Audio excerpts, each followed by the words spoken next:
Hi, I'm Robert Joseph. Thank you for stopping by my Sew It Like a Man video channel. I'm getting ready to release some new patterns. This is one of them.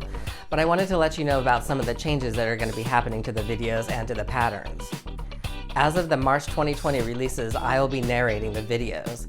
This will actually help speed up the editing process so that I can bring products to you quicker.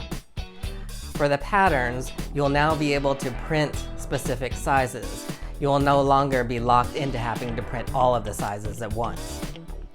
Those of you that like to have the large pattern instead of having to print them out at home, I'm moving the mail order business back over to my robertjoseph.etsy.com account.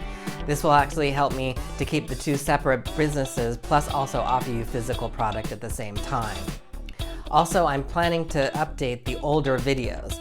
Some videos were shot in portrait mode and some were shot in a combination of portrait and landscape.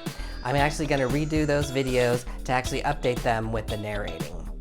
I want to thank those of you who have purchased my product, and if you haven't subscribed to this channel, hit the subscribe button so you'll be aware of new product releases and new videos.